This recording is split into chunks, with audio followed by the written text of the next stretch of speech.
China nagpakawala ng ballistic missiles matapos makipagmatigasan ng US na makialam sa away ng teritoryo tulad ng Taiwan at Pilipinas. Nitong September 25, 2024, isinagawa ng China ang isang test fire ng DF-31 na naglunsad ng missile patungo sa karagatang Pasipiko.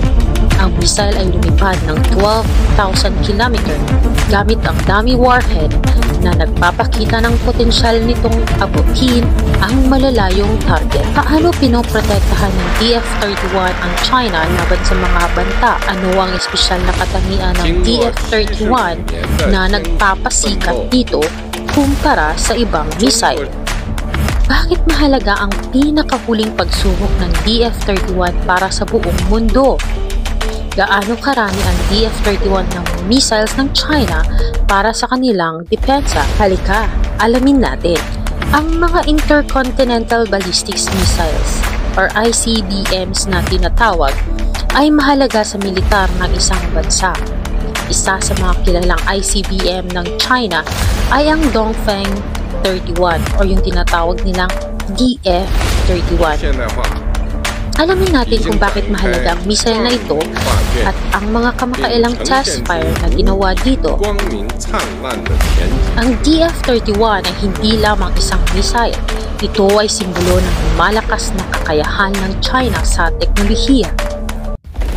Ito ang kauna-unahang solid fuel o road mobile ICBM ng China na nagbibigay daan para sa mabilis na pag-deploy at mas mataas na proteksyon laban sa mga posibleng pag-atake.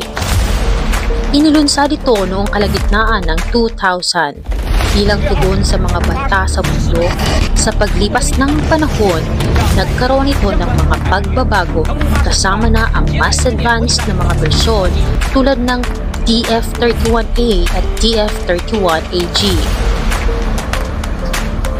Ang test fire ay naganap sa panahon ng tumataas na tensyon sa rehiyon at ito ay isang mensahe sa United States at sa mga kaalyado nito na ipinapakita ang kakayahan ng militar ng China. Noong September 22, 2024, inabisuhan ng China ang militar ng US tungkol sa isang nakatakdang pagsubok ng ICBM na naganap nitong September 25. Ito ay matapos makipagpulong si General Hu Yahan sa Admiral Paparo sa Hawaii. Ang pagsubok ay nagpakita ng matagumpay na operasyon ng missile na bumagsak malapit sa Hawaii, kung saan nakakuha ang US ng data sa paglipad nito. Sa kabila ng mga pahayag ng US na hindi gumagana ang mga ICBM ng China at puno ito ng tubig, kinumpirma ng test fire ang kanilang kakayahang umandar.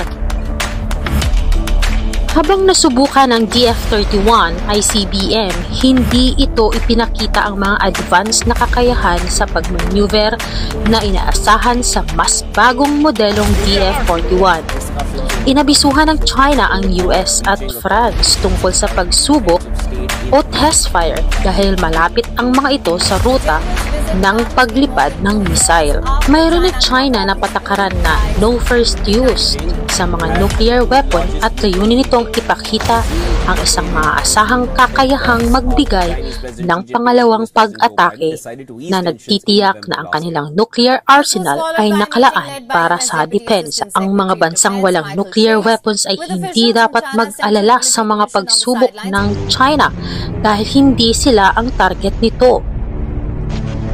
Pinatitibay sa pagsubok or test fire na ito ang pamumuno ng China sa teknolohiya ng missile na nagpapakita na ang pagkakaroon ng maraming nuclear warhead ay walang halaga kung walang maaasahang sistema ng paghahatid nito.